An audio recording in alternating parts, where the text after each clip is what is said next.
Thank you very much, everybody. Thank you very much. This is a nice crowd. We're going to be talking a little bit about a wonderful thing called religion tonight. Is that okay? A little bit more than normal, and that's good. That's really good. And I just want to say hello to everybody and to Turning Point for the fantastic job that Turning Point does. Thank you very much, Turning Point. This is a great group. This is from corner to corner. This room is packed, and there are a lot of people outside, but we have to forget about them, right? We just have to be. It's the way life goes.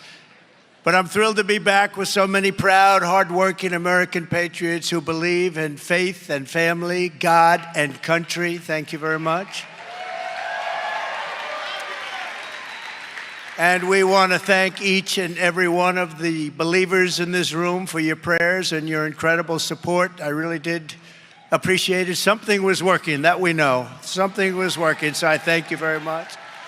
And I stand before you tonight thanks to the power of prayer and the grace of Almighty God.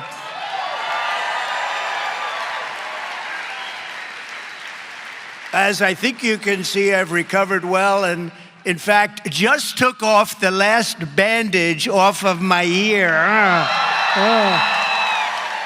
I just got it off. I took it off for this group. I don't know why I did that for this group, but that's it. I think that's it. I hope that's it. Let me also thank Charlie Kirk for hosting this event and for his leadership, as well as Bishop Aubrey Shines. Thank you, Bishop. A great friend of mine, a tremendous woman of faith, Pastor Paula White is here, and she's been so incredible wherever you may be, Paula. Where is Paula? She is fantastic. Thanks, Paula. Pastor Jensen Franklin, one of the biggest, one of the most powerful, one of the greats. Thank you, Pastor. He's been with us from day one. Pastor Lorenzo Sewell, whose church I visited in Detroit, and this guy can speak. Where is he? He can speak. He spoke at the convention, and I'll tell you, nobody wanted to follow him. Where is he? Where is that pastor? Oh, hello, Pastor. Nobody wanted to follow him, I can tell you that. There was the people said, I'll pass. You were fantastic. Thank you very much, Pastor. It was an honor to be in Detroit, and we were in serious Detroit, right? That was the real Detroit. Thank you very much. So respected, such a wonderful man. And speaking of respect, Secretary Ben Carson, what a great guy. Nobody like him. Former ESPN anchor Sage Steele. Thank you, Sage. Sage has been terrific. She's been terrific, amazing person. Another amazing person is a man named Peter Navarro. Peter Navarro, a patriot, one of the best trade people ever. He understood China better than anybody but me. I understood him better. No, we both understood. Where is Peter? What a great guy. Peter, where are you, Peter? There he is. Peter, thank you very much. What a great guy. He got it. He got it. He was something special, and he's going to come back with us, I think. Peter, you coming back with us wherever? Yeah, there you are. Thank you, Peter. He's coming back. He really did. He understood trade. He understood it better than just about anybody. He understood how we were being ripped off for years and years and years, and nobody did anything about it. But we did. And today we're delighted to announce the launch of our new coalition, Believers for Trump. Believers, you're believers for Trump. As you know, 5 days ago, we officially defeated the worst president in the history of the United States, crooked Joe Biden.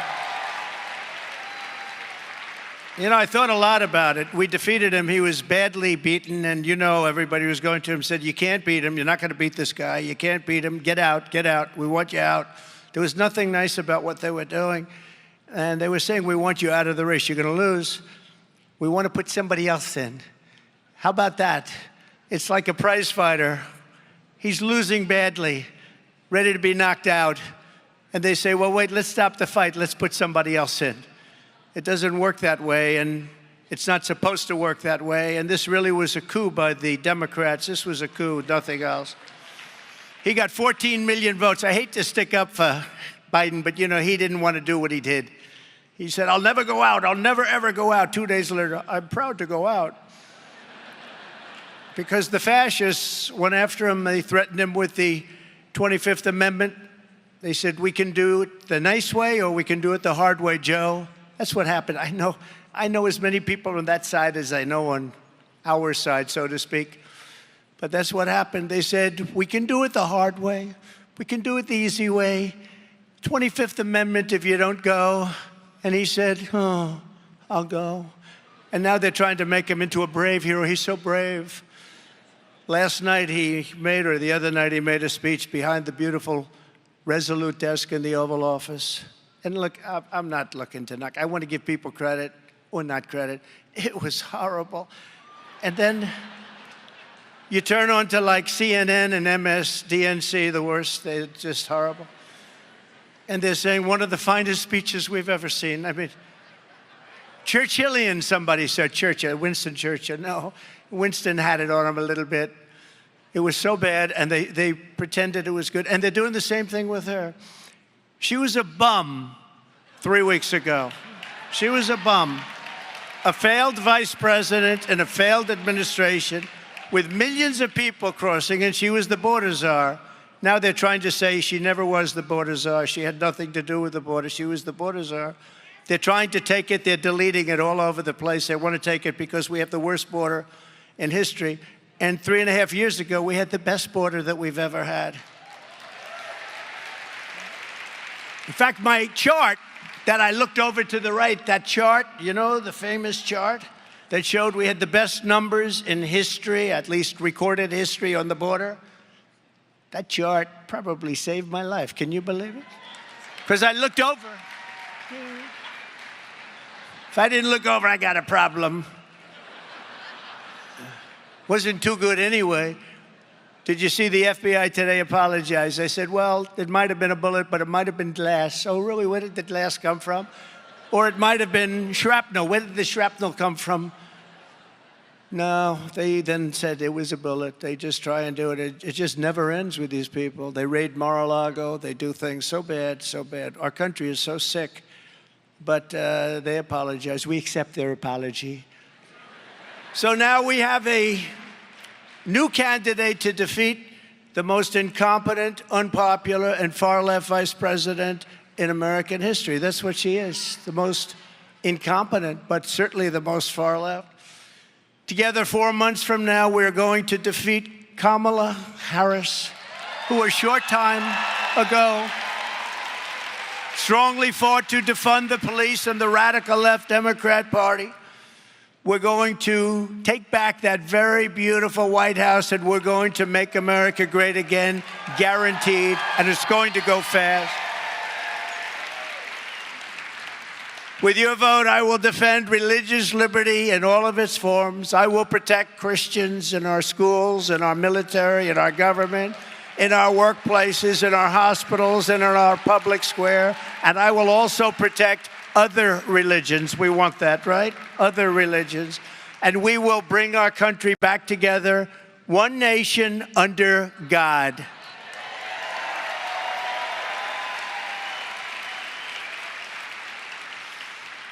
But if radical, liberal Kamala Harris gets in, and by the way, there are numerous ways of saying her name. They were explaining to me, you can say Kamala, you can say Kamala. I said, don't worry about it. It doesn't matter what I say. I couldn't care less. If I mispronounce it or not, I couldn't care less. Some people think I mispronounce it on purpose, but actually I've heard it said about 7 different ways. There are a lot of ways. There are a lot of ways. But if radical liberal Kamala Harris gets in, you will have the exact opposite effect. Harris will appoint hundreds of extreme far-left judges to forcibly impose crazy San Francisco liberal values on Americans nationwide. Now, you've seen what's happened to San Francisco. It was the best city maybe in our entire country 15 years ago, and now it's barely livable. That's what she's the one that started. She was an original defunder. She was a defunder of the police. She said, let's defund the police. She was the first one to start it. But now, of course, she's tough. She did not. They always, one thing about a politician, I guess including me, you always go back to your original thought. Now, my original thoughts were very good. You'll like my original thought. I'm the only one out there that probably got worse. It's true. My original thoughts, you always go back to them. And she went back to them, and she will go back. If she ever got in, she will go back to all of those horrible original thoughts that she had. She'll appoint hardcore Marxists to the Supreme Court to shred our Constitution and all of our religious liberty. She will do that absolutely. She will try as hard as she can to add as many justices as possible to the U.S. Supreme Court. We don't want that to happen, do we? We like our 9 justices the way they are. We don't want to have 17. I've heard numbers 21. 21 sounds like a great number. What about 23? They want to have an odd number. That's the only thing we agree on. In other words, she wants to pack the court, which is their #1 agenda. And we can't let that happen. We're not going to let that happen. We're not going to have anybody added. We're going to do it the way we've done it for many, many years. That's really a stopper. It's a stopper. The Supreme Court. And by the way, you can take a look. There have been many things that have happened over the last few years where there's been great uniformity on things that aren't necessarily conservative, but they did the right thing. That's what's supposed to be happening, and that's what's happened. They've done the right thing, but they can't pack the court. The hordes of illegal aliens storming across our borders will exceed 40 or 50 million by the time they're finished. That's what they want. They want millions. You know, the number, I believe the real number already, or very close, is 20 million people have come across our border. Think of it. Over a very short period of time, with 4 more years of Harris, who was worse than Joe Biden in a true sense and far more liberal, America will be decimated by migrant crime, demolished by fascism, ravaged by rampant inflation, and impoverished by the complete obliteration of American energy. They don't want any fossil fuel no matter what. In other words, good luck. I hope you enjoy walking to work. You know what makes electricity, right? Fossil fuel. They don't understand that. You know, it comes from someplace, right? It comes from fossil fuel. I'm here tonight because we must never let that happen. Our task is to defeat socialism, to defeat Marxism, communism, to defeat the cartels and the criminals and the human traffickers trafficking women. And that means defeating Kamala Harris in a landslide. We want a landslide this November. We want something too big to rig, too big to rig.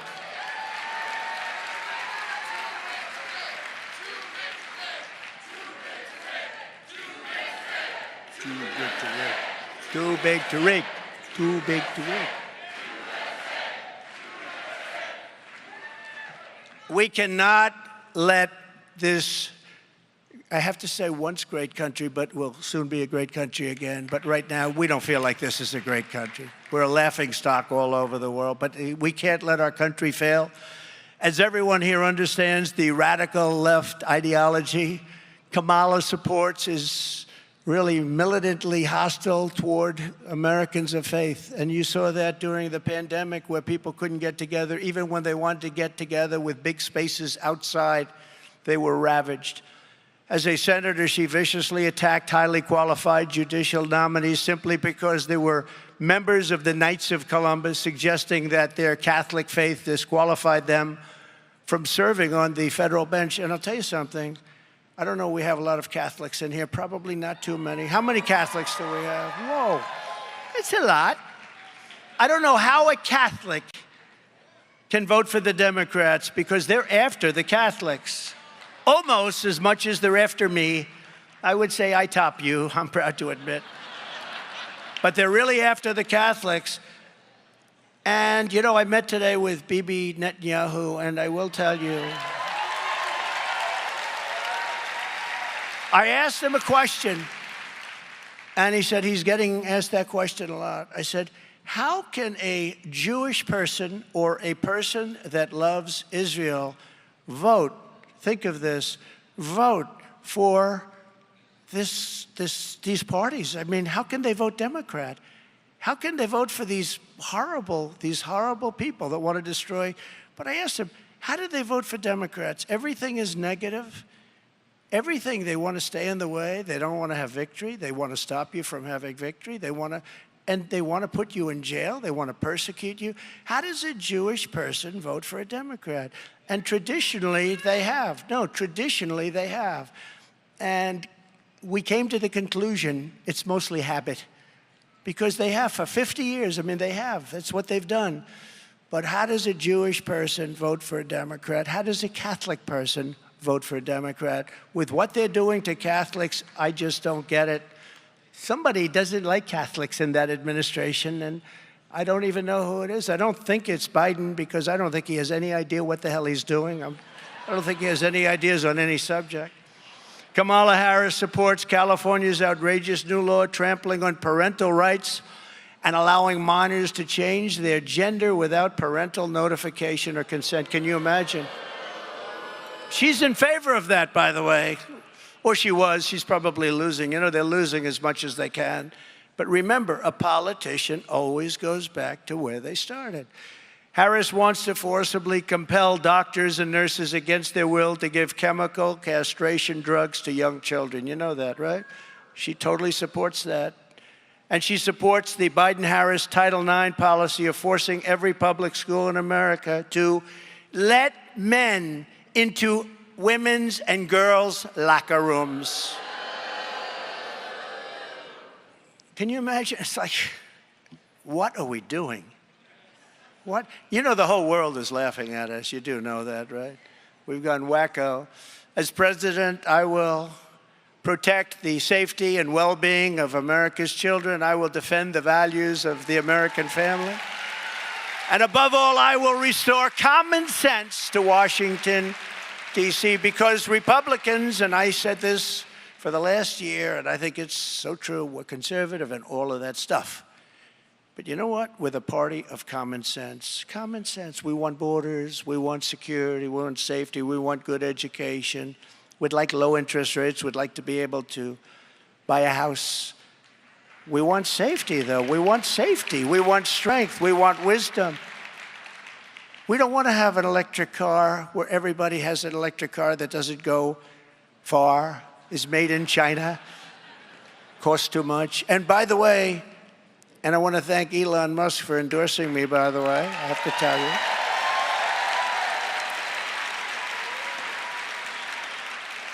And I said, you know, Elon, remember, I love electric cars. I think your car is great. I love it. But it's not for everybody. And, you know, he never said to me, look, I'm going to endorse you, but, you know, you have to show. Because I think the electric car and I think the Tesla, I think it's incredible what they've done. But there are other reasons, like sometimes you want to drive long distances. You don't want to stop. You know, in the Midwest, someplace in the Midwest, they put up 8 charging stations. You know that, right? They spent $9 billion. Now, you know what a charging station is? It's like a gas pump. It's the equivalent of a gas pump for electricity, right? It's a little thing. They spend $9 billion. That would mean that if they did it throughout the country, all the locations designated, it would cost $5 trillion, so our country would have to file for bankruptcy. They would have to file bankruptcy protection to build charge. The whole thing is crazy. They want everything to be all electric. But Elon's great. He endorsed me. He said, look, you know, you got to say what you say. And I love the car. I think it's great. And some people love them, and some people want them. But I think if you're going to go long distances, it's a little bit, you're challenged. You're challenged. In my first term, I defended, and like nobody, Christians against hate and bigotry. Nobody did what I did, and Marxist aggression.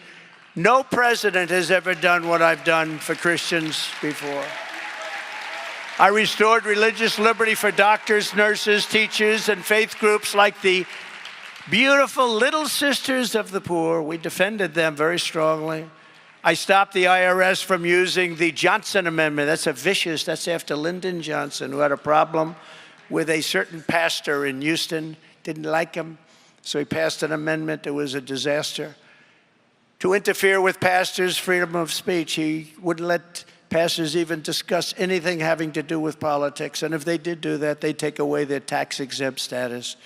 So pastors were afraid because they need the tax-exempt status in order to do what they have to do. And we want to listen to our pastors. We don't want them to be silenced because these pastors are incredible people.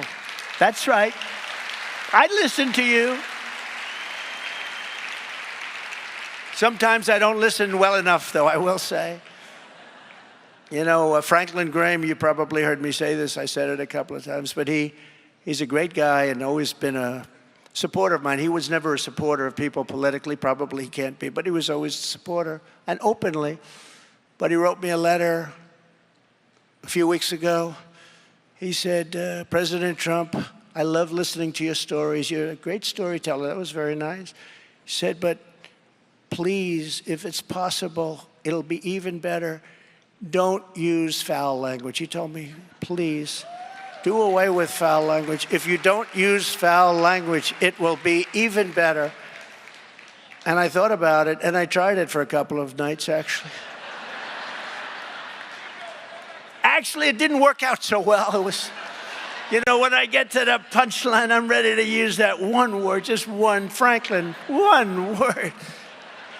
And then I use a politically correct word, and the whole thing just falls flat. But I try. I'm trying, Franklin, I'm telling you. No, he's a good man. He's a good man. I issued guidance making clear that the right to freedom of worship does not end at the door of a public school. We know that. I was the first and only president to convene a meeting at the United Nations to end religious persecution worldwide. That's the first president to do it. They didn't want to get into it. All of these very religious presidents that you've had, you know, religious in quotes, they said, no, we'll pass on that. But I went and I did it, and I was proud to do it. For 4 years, I stood proudly with our friend and ally, the State of Israel.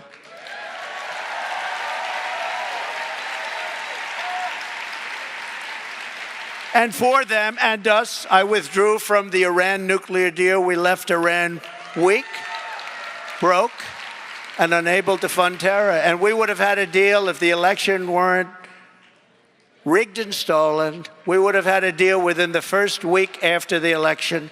Instead, Iran is now a very wealthy country. They were a poor country. I said, nobody can buy from them. If you buy from them, you can't do business with the U.S. And China didn't buy, and nobody bought, and they didn't have the money to give to Hamas and Hezbollah.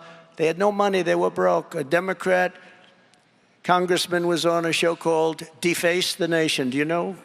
Ladies and gentlemen, it's Deface the Nation. You know, they spend millions of dollars with people to try and build up their name, and then Trump comes up, makes a speech. Look at all the television. Trump comes up, makes a speech, and you go deface the nation. So much for that PR campaign. But it's true. It is a defacing of the nation in many cases. The others are no different. ABC, NBC, CBS, they're all bad. But, you know, we have to bring back an honest press. If we don't bring back honesty in our press, this whole thing is not going to work.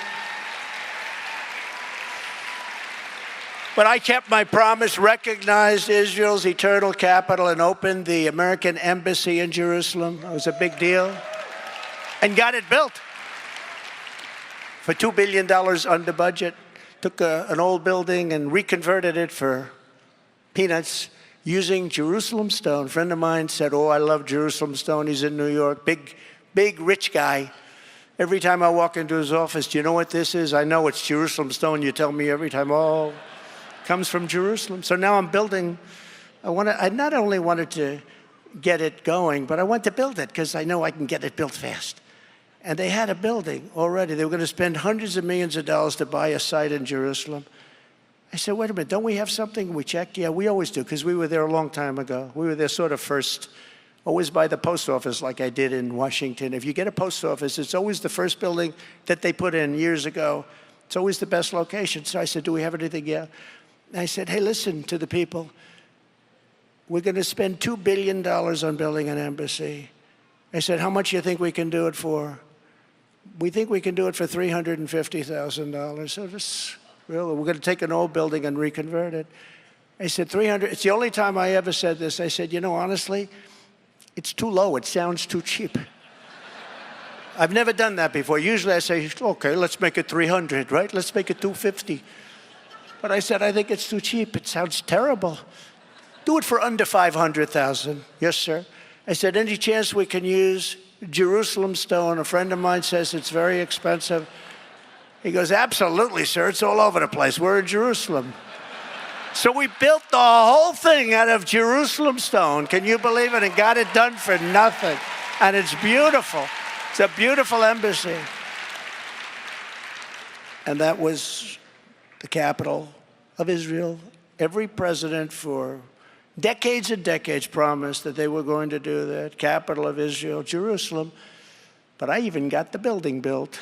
And we got it built. We had a beautiful opening. I went. It was a beautiful opening. And I had a young lady named Ivanka there. We had our great first lady there. We had a lot of my children, a lot of my friends. It was a beautiful opening. Remember, it was always going to be a disaster if you do that. And every president was going to do it. They got to the office. They go into the White House. All of a sudden, they get hit by every side. They never did it. They never could get it off. I understand it. There was tremendous pressure not to do it. But I got it done. I got the building built, and it was a great thing. We opened it, and there were no problems, you know? People said there were going to be big problems. There would be bloodshed all over the Middle East. It never happened. It never happened. And we had it recognized, Jerusalem, as the capital of Israel. It was a great thing. It was a great day, actually. I also recognized Israeli sovereignty over the Golan Heights. I never even said I was going to do it. I mean, the fact is, I've done more for Israel by far than any other president, not even close. And with the historic Abraham Accords, as you know, we created peace in the Middle East. Unfortunately, they didn't add any countries to it, but we will. By contrast, Kamala Harris stabbed Israel in the back in its great hour of need. 2 days ago, she refused to attend the speech in Congress of the Prime Minister of Israel. She said, oh, I can't make it. There was just a small group of people, but they couldn't make it because that's her original thought. That's where she comes from. She doesn't like Jewish people. She doesn't like Israel. That's the way it is, and that's the way it's always going to be. She's not going to change. Together with Joe Biden, she gave billions and billions of dollars to Iran and Hamas to fund their campaigns of terror. She gave them billions of dollars. They were broke. Remember, when I left, they were broke. There were stories that Hamas is out of business, Hezbollah is out of business. They were broke. October 7th would have never happened if I were president. The attack on Ukraine by Russia would have never happened. I spoke to President Putin often about it. It was the apple of his eye. He would have never done it. Wouldn't have done it. I said, you'll never do it. He would have never done it. It was only after I left that armies started aligning the border with Ukraine, armies. And I said, oh, he's just negotiating. He'll never do it, but he did it. He did it because we had a weak president. He did it also because our move out of Afghanistan was so incompetently done. And I think when he saw the way we did that, he said, wow, this is a paper tiger that we're dealing with. But they weren't a paper tiger with me. We defeated ISIS in 4 weeks instead of 5 years. It was supposed to take 5 years, 4 weeks. Within days of the heinous October 7th attack on Israel, Kamala Harris praised the anti-Israel protesters. You saw that, right? She praised them. She betrayed America's ally and sided with the radical fringe of her party, only for political gain, maybe for personal gain, I don't know. And this week, many of those Kamala Harris supporters burned American flags in the heart of our nation's capital and desecrated our monuments. Did you see? They sprayed very powerful spray paint into limestone. Magnificent, the lions, the bells, you saw it. And you know, when that gets into limestone, you never really get it out. You'll see it in 100 years from now. They desecrated. And by the way, January 6th, well, what's happening to these people that have done serious damage? Have they been arrested? Are they in jail now, like the January 6th hostages? And when are they letting them out? You know, we had a great Supreme Court ruling 4 weeks ago that really should let most of them out. When are they coming out? They're still there. When are they coming out? Unlike liberal Kamala, I will support Israel's right to win its war on terror. You have to support that. Got to win, got to finish it off. And instead of pandering to the jihad sympathizers and America-hating radicals, we will deport them. We will deport them very quickly. We have no choice. And they understand that. They understand that. I have many friends in the Middle East, many great friends in the Middle East. They understand it. In my next term, I will once again appoint rock-solid conservative judges who will protect religious liberty and not let Marxist lunatics rewrite our Constitution. In my first 4 years, we will totally transform the federal bench, appointing remember this, I appointed nearly 300 judges to defend the law and the Constitution as written. I defended this law, this Constitution. Then they say, oh, he is not for democracy. I took a bullet for democracy. He didn't. And I might have taken it because of their rhetoric. I might have taken it because of their rhetoric. Who knows? I withstood vicious attacks to pick and confirm 3 great Supreme Court justices, Neil Gorsuch, Brett Kavanaugh, and Amy Coney Barrett. They're great people. They're courageous people. We've also achieved what the pro-life movement fought to get. For 50 years, they've wanted to get this. For 50 years, they've been working so hard, getting abortion out of the federal government. They wanted it out.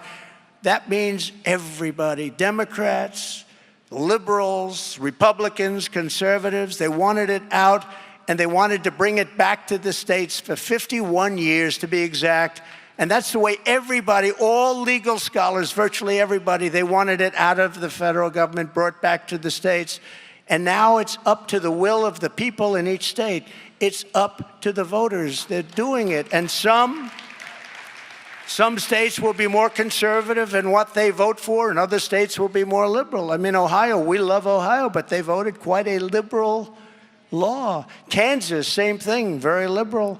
Then you'll have a Texas and you'll have other places, but it's now being voted on all over. The people will decide, and that's the way they always wanted it. If Kamala Harris has her way, they will have a federal law for abortion, to rip the baby out of the womb in the 8th, 9th month, and even after birth, execute the baby after birth. The baby is born. Remember the former governor of Virginia, he said, the baby is born.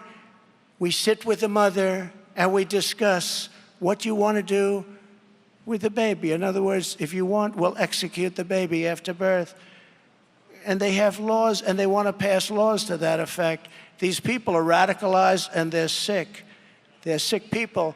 So they're really, if you look at it, they're really the radical ones. And like Ronald Reagan, I strongly believe in exceptions for life of the mother, rape, and incest. I think it's very important. Don't forget, you have to go with your heart.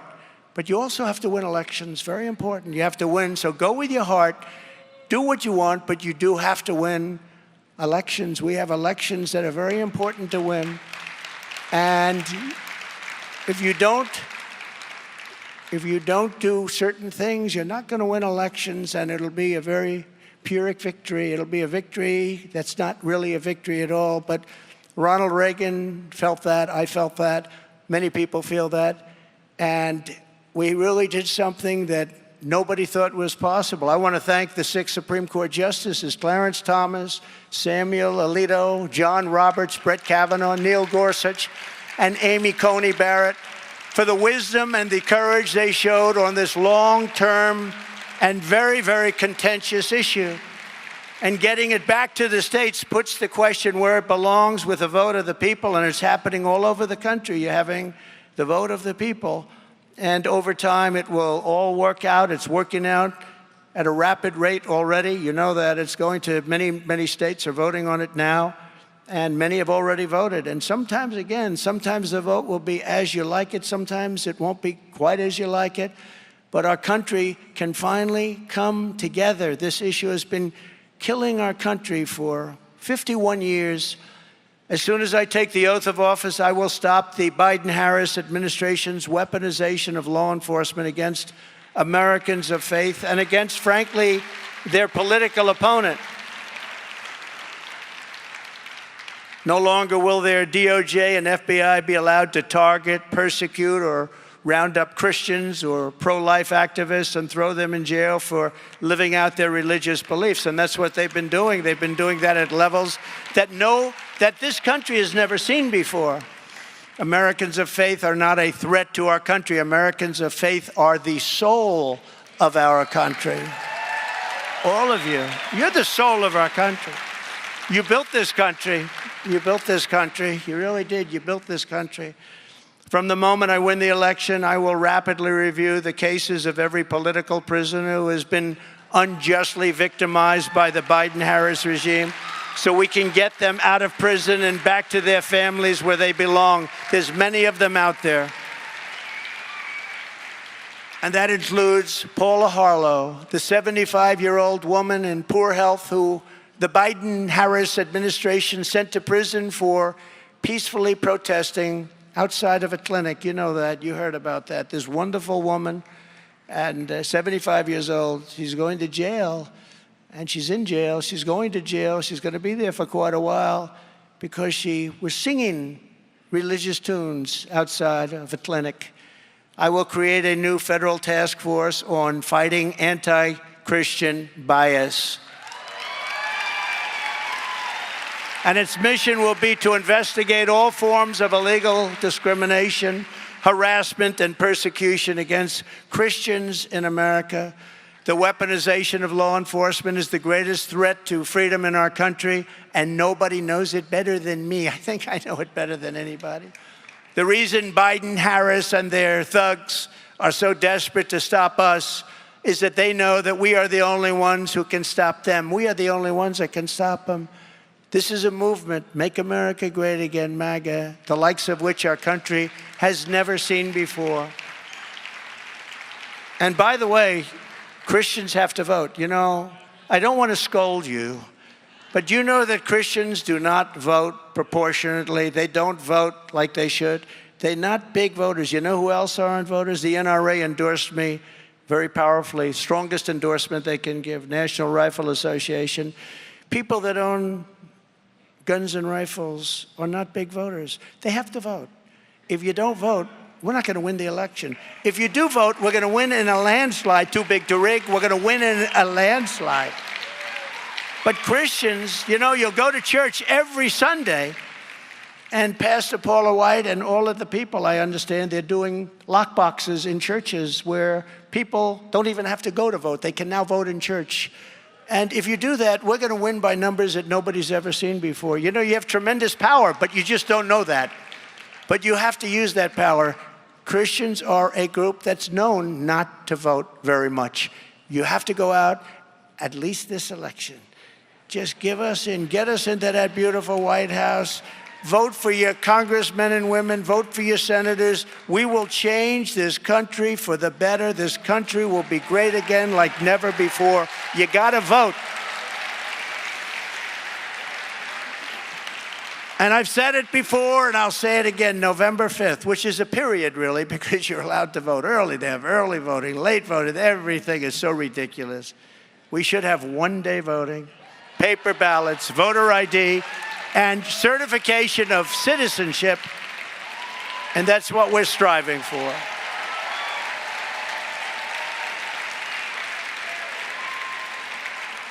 But voting actually starts on September 6th in North Carolina, a great state. We're doing very well there. I only say that when we're winning or going to win, you know that. I mean, it's just one of those little things, can't help it. No, it's a great state. North Carolina, September 6th.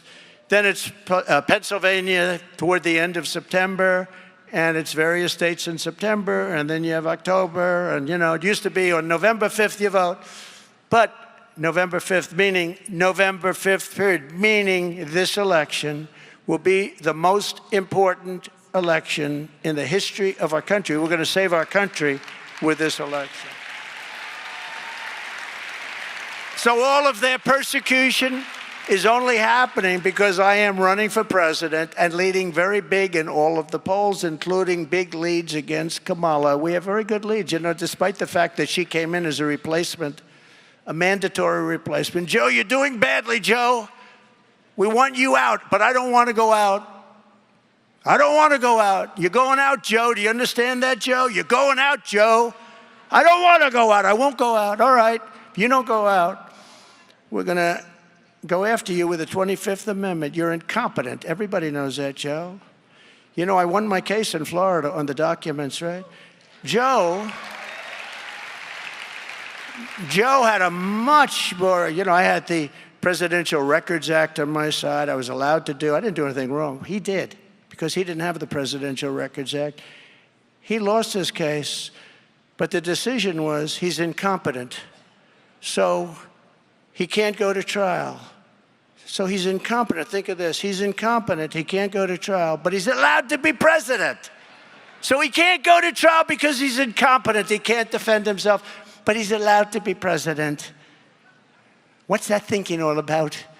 The radical left Democrats rigged the presidential election in 2020, and we're not going to allow them to rig the presidential election in 2024.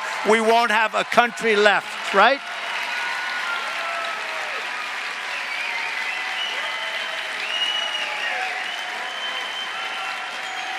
Thank you.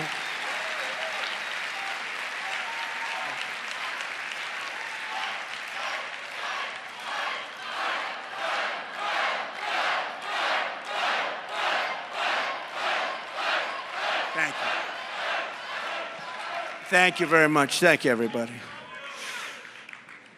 This is fun being with you. It's like a love fest.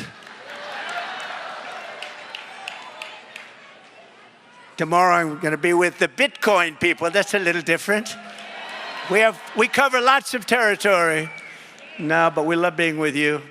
Every time the radical left Democrats, Marxists, communists, and fascists indict me, I consider it a great, great badge of honor. Don't forget, I've been indicted more than Alphonse Capone. I always use him because Scarface. He's the meanest guy. See the guy right up in the front row, this big, strong guy with the hat on. Stand up. Look at the muscles all over. Yeah, stand up. Look at him. If Al Capone had dinner with him and didn't like him, all those muscles wouldn't mean a thing. He'd be right now in the foundation of a building someplace. I've been indicted more than Alphonse Capone, but I've been indicted for you. I've been indicted for nothing. I protested a crooked election. That's what they indicted me on. But I've been indicted for you. And never forget, our enemies want to take away my freedom because I will never, ever let them take away your freedom. It's as simple as that.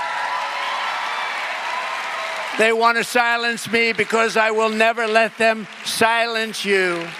And in the end, they're not after me. They're after you. I just happen to be standing in their way, right?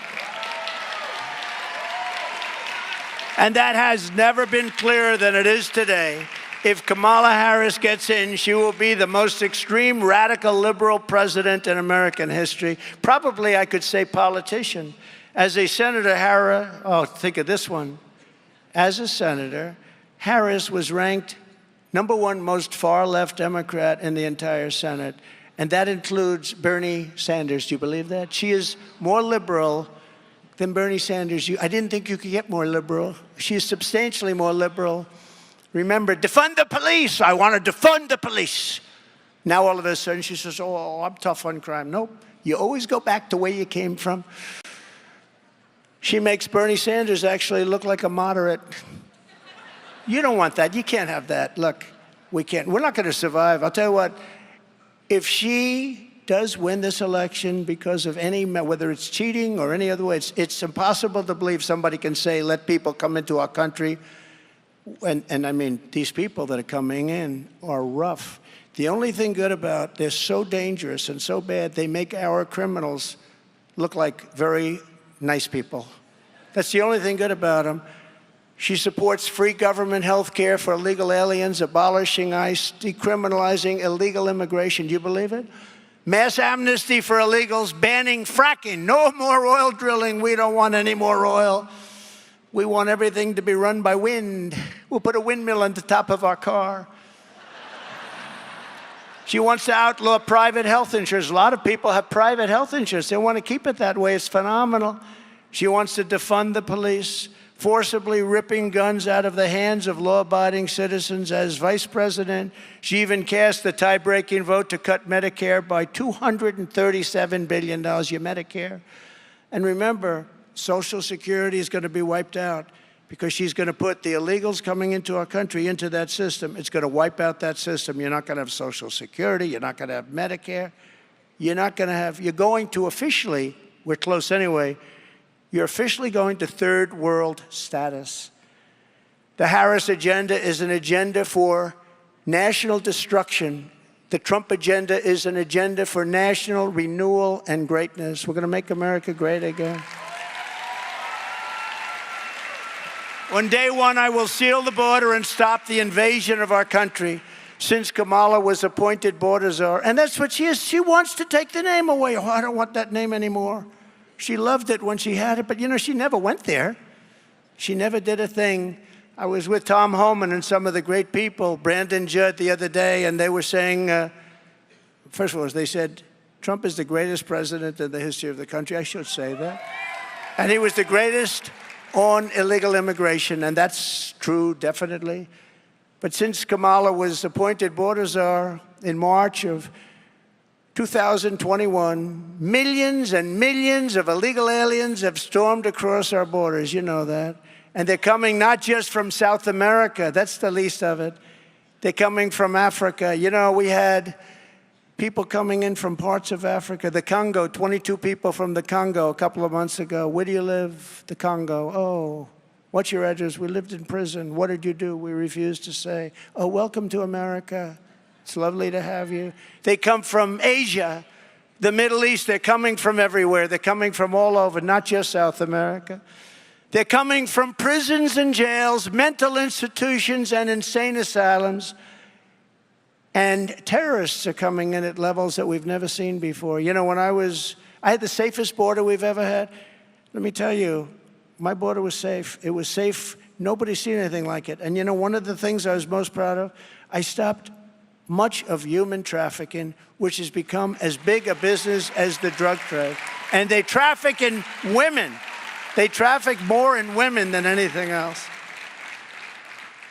And they were afraid of us. They're not afraid any longer. Human trafficking, women trafficking, but human trafficking is way up. And it's a bigger business than it was 100 years ago. You think of it almost as an ancient crime. It's not. You know what made it big? The internet. The internet's made it a tremendously big business, similar to the drug trade. Meanwhile, our crime rate is going up while crime statistics all over the world are plunging. They like to say, oh, our rates are down. They're not down. They're way up. And we have a new form of crime. It's called migrant crime. We've become a dumping ground for the entire world. In Venezuela, crime is down 72%. I'm going to tell Charlie Kirk, I'm going to say, Charlie, next year, I want to have your wonderful summit in Venezuela. And he'll say, why? I say, because there's no crime in Venezuela. They put all their criminals into the United States. So I want to go to Venezuela where it's safe. Can you believe it?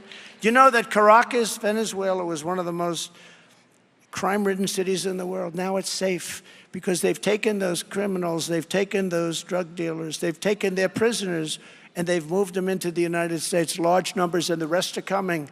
But they're not coming with me. We're going to get them the hell out of here, all of them. They're sending all of their criminals to us, all of these countries, all over the world. They're sending them to us. So you see numbers which are plunging all over the world because they don't have. Wait till you see, and don't forget, these people have just, there's something about, you got to get used to it. They just got put here. They're getting used to our country. They're getting used to, we have the greatest law enforcement in the world, but we don't allow them to do their job. We're going to allow them to do their job. Otherwise, you're not going to have a country left. You're not going to teach a criminal not to be a criminal. Border czar Harris will let murderers, child predators, and bloodthirsty rapists and drug dealers charge across our borders by the tens of thousands a day. I will throw the killers, criminals, and illegal aliens and gang members the hell out of our country, or if they're really bad, we'll put them in our jails. With your vote, we will begin the largest deportation operation. We have no choice in American history. We have no choice. Starting on day one, we will end the Biden-Harris inflation nightmare and make America affordable again. So we've had the worst inflation, I think, in our country's history. They say, sir, it's only 58 years. I say, I believe it's the worst we've ever had. The numbers are much higher than they're showing. What they're showing is through the roof. But the numbers are even worse than that. To bring down the prices of all goods, we will stop their war on American energy, and we will drill, baby, drill, right? Drill, baby, drill. You'll be drilling right in front. You'll be a driller. I will terminate the Green New Scam, and I will end the Biden-Harris electric vehicle mandate. We want you to buy electric cars, Elon, but not everybody. We will pass massive tax cuts for workers, and that includes no tax on tips. Is that okay? Do we have any waitresses? Do we have any drivers, any caddies? Oh, there's one. Look at her. She's happy. No, it's something we can do. Let them keep their money. You came all the way from where? Las Vegas, right? No tax on tips. Remember, that's a big deal. That's a big deal. You know where I got this? Not from a big consultant that charges you $2 million to write up a report that doesn't mean anything. I got it from a waitress having dinner. I said, how are you? At Trump in Las Vegas, beautiful Trump Tower in Las Vegas. I said, hotel. I'm in the restaurant. I said, how's everything going? To a great waitress. She said, not good. They're just killing me on taxes. I said, taxes? What do you mean taxes? Don't they hand you cash? No, actually, most of it's done on the check. She said, they're after us all the time. And now they just passed regulations to Biden where they go after. They could go into your homes. They hired 88,000 new IRS people. You saw that? 88,000. By the way, they're allowed to carry guns. You know, nobody can have guns, but they're allowed to carry guns. Can you imagine this? But 88,000. And she was saying how unfair it is, how horrible it is. And it really, you know, it's like harassment. And I said, you know what? There shouldn't be tax on tips. There will be no tax on tips from now on. And we'll get that done very fast. I hope you remember that. You better get out and vote. Before I even arrive at the Oval Office, shortly after we win the presidency, I will have the horrible war between Russia and Ukraine settled. I will get it settled. And I will prevent World War III. Nobody else is going to say that. We are closer today to World War III than we've been since the Second World War. We will restore peace through strength. That's what we had. You know, remember when Hillary Clinton, crooked Hillary, remember Hillary? She used to say, look at him, he will get us into war. Look at his attitude.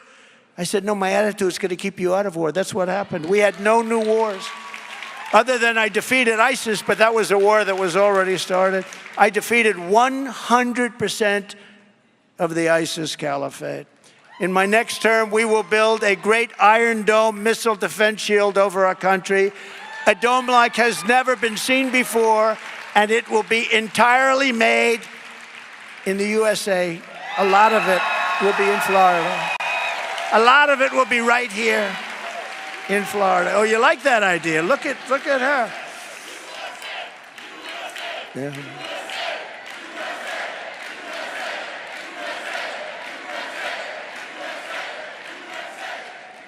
Why shouldn't we? It's our technology. We know how to do it. You know, Israel, they had 300 rockets shot at it fairly recently. It knocked every rocket except one out of the sky. The other one was mortally hit and fell to the ground harmlessly. I say, why aren't we doing that? We're helping other people do it. Why aren't we building our own? And we're going to build it. And you know what the beauty is? We're going to make it here. It's going to be jobs and all that stuff. But somebody shoots a missile at us. We want to knock the hell out of the missile. We don't want to be landing in our cities. We're going to build it, and we're going to have it done, and it's going to be a lot of jobs, and it's going to be the most technologically advanced ever, even beyond what they have in Israel. We helped Israel with that. You know, Ronald Reagan wanted this many years ago, but then, in all fairness, then we didn't have the technology, not even close, but now we have an incredible technology. I will not cut 1 penny from Social Security or Medicare, and I didn't. Remember, I was the one that didn't. They are going to destroy it because they're signing up millions of people to go into Social Security and Medicare. They're going to destroy it. I will not cut 1 penny. I will not talk about 1 day or 1 year shorter. And I will not raise the retirement age of Social Security by 1 day, not by 1 year. We're not going to raise it at all. You can bank on it. You can bank on it. They're going to raise it. They're going to raise it way up. You'll say, you know, I'm getting ready to retire, but they just raised the Social Security age to 94. Kamala Harris will destroy Medicare and Social Security. She's destroying it. You watch. Flooding it with millions and millions of illegal aliens who she will turn into American citizens so that she can get the votes for the Democrat Party. What they don't understand is, with the Hispanic population, I think I'm doing better than they are right now. Won't that be a kick for them?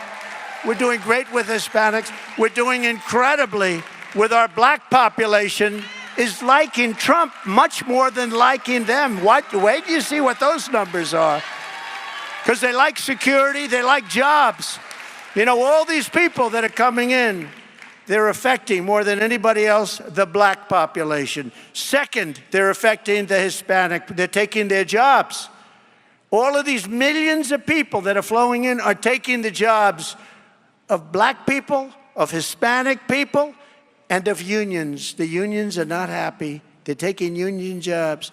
We're going to rebuild our cities into beacons of hope, safety, and beauty better than they have ever been before. We'll work with Democrat governors and mayors.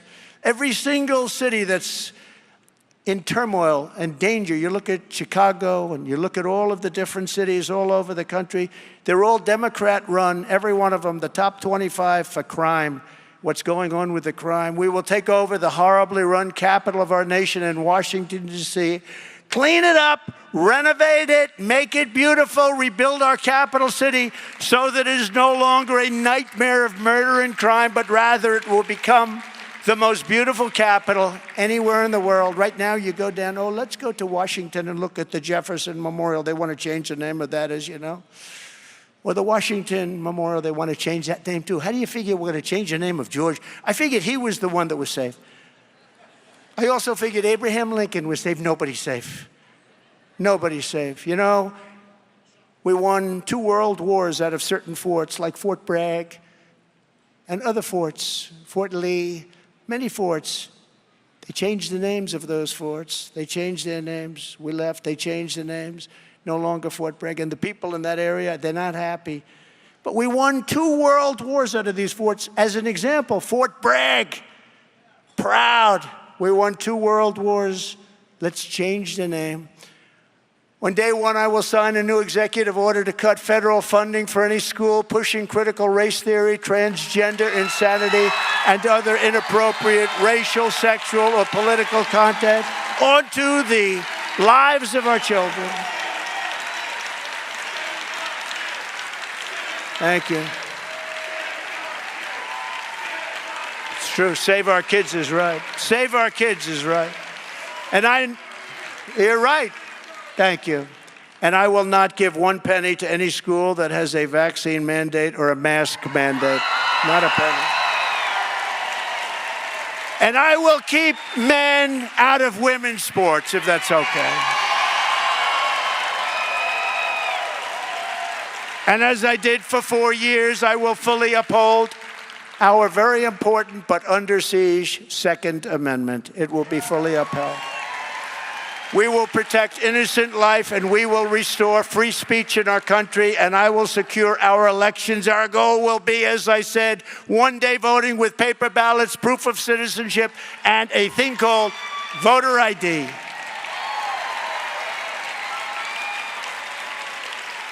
You know, when you negotiate, and I do that with the Democrats, and I negotiate with them all the time on this, but I say, look, we've got to fix our laws on voting. We have to start with voter ID. Everybody has to have, no way! The discussion never even goes any further. I say, we have to have voter ID. It's called voter identification. Nope, we're not going to do it. Now, there's only one reason they do that, because they want to cheat. There's only one reason. Anything else, you know, in their national convention, when they had their convention, they have a voter tag on them bigger than their chest, depending on which chest we're talking about. Bigger than their, like this. Has their name, their serial number, it's got the whole deal. middle name, past addresses. It's got everything. Otherwise, you can't get into the Democrat National Convention. But with voting, one of your most important things you can do, maybe in many ways your most important, they don't want to approve voter ID. That's because they want to cheat. But until then, Republicans must win. We have to win this election, most important election ever. We want a landslide that's too big to rig. If you want to save America, get your friends, get your family, get everyone you know, and vote. Vote early, vote absentee, vote on election day. I don't care how, but you have to get out and vote. And again, Christians, get out and vote just this time. You won't have to do it anymore. 4 more years, you know what? It'll be fixed, it'll be fine. You won't have to vote anymore, my beautiful Christians. I love you, Christians. I'm a Christian. I love you. Get out. You got to get out and vote. In 4 years, you don't have to vote again. We'll have it fixed so good you're not going to have to vote. In conclusion, America has always been a nation won, built, and sustained by Americans of